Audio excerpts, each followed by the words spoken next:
tagal mo. Salamat ka. Ganda ka. Ano pong gagawin natin dito? Ano pong gagawin? Ewan ko sa'yo. Okay ba? Bakit tayo nandito? Welcome to my channel.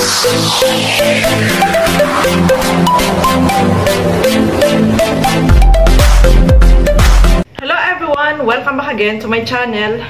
So for today's vlog, ito yung grabe, yung inabangan ng lahat, no, mga kasukay, mga kalingap.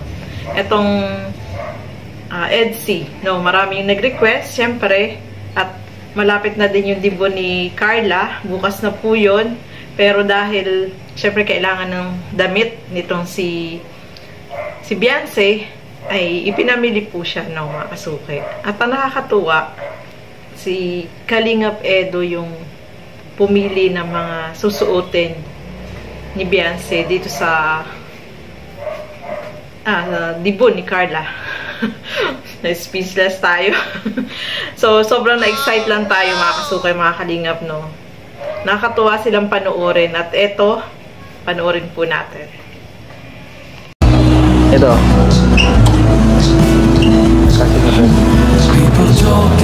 Kasi ba sa'yo? Parang malaki. Try natin. Sumusuot ka ba nito? Ha? Pasamahal po. Ha? Huwag kang mag-alala. Huwag mong isipin ang presyo. Kasi kahit pa mahal ito bibilin natin yun. So, ay, grabe mahal pala. 3,000. Pero pag kilo lang tayo, mahugot na lang ako dito sa bulsa. Try mo na. Sige na. Oh, sukatin mo na. Deserve mo naman ito eh. Deserve mong magsuot ng magandang damit. Kasi kulang pa nga presyo nito eh. Bagay sa'yo ito. So, yun mga kasukay, grabe, no?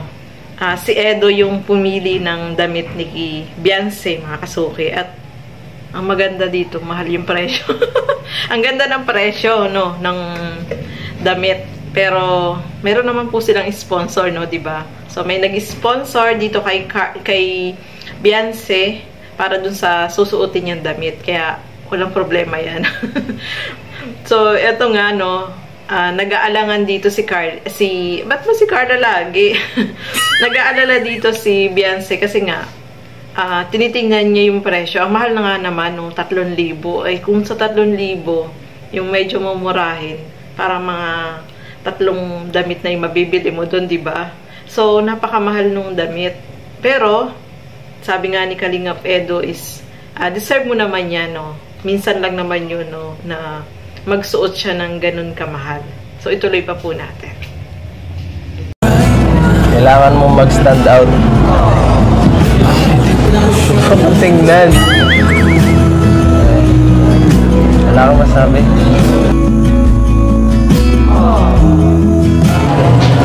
Ano? Sukatin mo na. Sige po. Ano ba? Ay.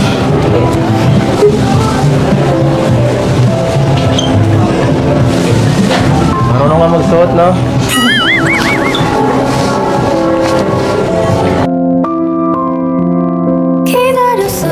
Beyonce, kumusta?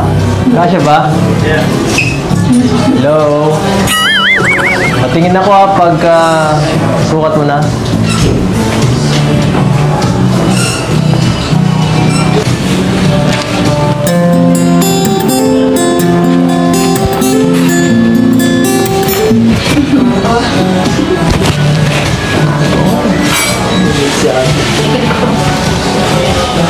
Maganda. Bagay sa'yo.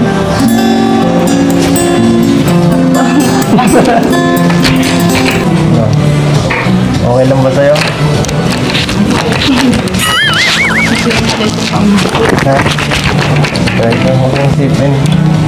Ang mahalaga, bagay sa'yo. Okay na ako. Okay ka lang?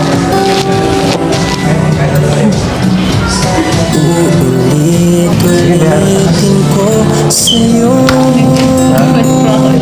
Ano? Mapalit po. Sige, palit lang. No, bagay kay Beyonce yung damit, mga kasuki. Natulala si Kalingap Edo nung makita niya lumabas itong si Beyonce. Bagay na bagay po sa kanya yung damit, pero ito nga si Beyonce ay hindi siya komportable dun sa presyo kasi napakamahal. 3K yung damit na yun. 'Di ba? So, sabi nga ni Kalingap Edo is gusto niya na si Beyonce ay mag-stand out dun sa Dibo ni Carla, 'di ba? So, bagay naman sa kanya at napakaganda ng damit. Napakaganda din ng presyo, no, mga kasuki. So, ituloy pa po natin. Beyonce? Ito, try mo to. Merong mas maliit dito, saka may iba ring design. Ito, para mas bagay sa'yo to.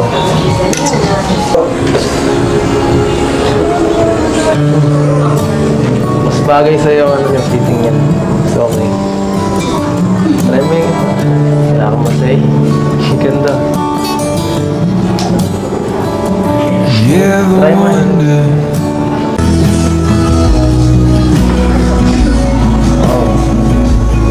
Yan. Yan naman. Mas maganda. Grabe. Grabe ka. Actually, halos bagay naman sa'yo parehas eh. Nahirapan tuloy ako pumili. Bilhin ko na lang parehas? Wow! Ano? Bilhin ba? Salamat. Dapat. Ano Isa lang. Yung susuotin ko lang po sa birthday po natin pala. Huwag kang mag-alala akong bahala. Ako na magbabayad ng isa. Regalo ko na sa'yo. Okay? Okay sa'yo? Okay. Sagot agad. Baka magbagong isip ko. Tara.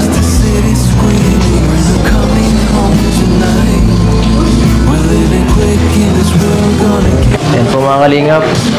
Parehas bagay sa kanya.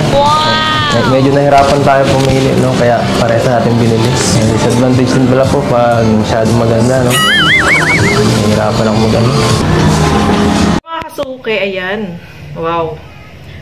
Parehas na bagay kay Beyonce yung dalawang damit, no? Kaya sobrang nahirapan si Kalingap Edo kung alin yung pipiliin niya. Kasi yung sinukat ni Beyonce is bagay sa kanya. Yung pangalawa, bagay din. Tapos yung isa, bali tatlo yung damit na yan, mga kasuke. So, yung pangalawa at saka yung pangatlo, yun yung bagay sa kanya, no? Pero dahil nahihirapan si Kalingap Edo na pumili kung alin doon yung susuotin ni Beyonce, binili, yung isa, siya na yung magbabayad, o, diba? So, may sponsor si Beyonce doon sa damit na isa, yung sponsor yung magbabayad nun. Pero yung isang damit na sabi nga ni Kalingap Edo, siya yung magbabayad. O, diba? Wow. Galante naman ni Kalingap Edo. Sana all ganyan. sana all. Mapapasana all ka na lang, no? So, napakabait ni Edo kasi siya yung nagbayad ng isang damit ni Beyonce. Ayaw pa nga sana ni Beyonce kasi nga, ang mahal nga ng presyo. Kahit ako manghihinayang talaga ako. Yung mga damit na sinusuot ko is murahin lang. Pero yung mga gano'n na kamahal, parang, oh grabe, ang mahal. Ang mahal, no? Okay lang sana kung okay lang yun kasi ano naman yun, yung sponsor naman yung nagbigay. Pero kung sariling pera ko siguro, yung ako yung bibili sa damit para sa akin na ganun kamahal, manghinayang. Manghinayang ako. So, ayan nga, may sponsor naman po dyan si Beyonce. So, yung isang damit ay si Kalingap Edo yung nagbayad. O, diba? So, marami tayong nababasa, no, mga kasuke, na mga comment na hindi pa nga yan, hindi pa pinapalabas yan. May nagsabi doon na sponsor naman yung magbabayad, hindi naman si Kalingap Edo. O, ayan, mga kasuke, mga Kalingap. Narinig nyo, si Kalingap Edo yung magbabayad ng isang damit. O, diba? Wow. Ang bait ni Kalingap Edo talaga, no? Mapapasana all ka na lang talaga. So, ituloy na po natin.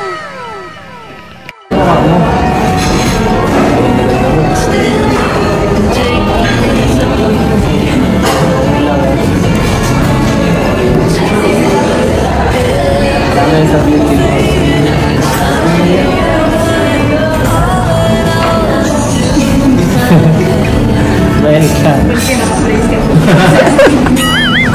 Balik ka naman eh.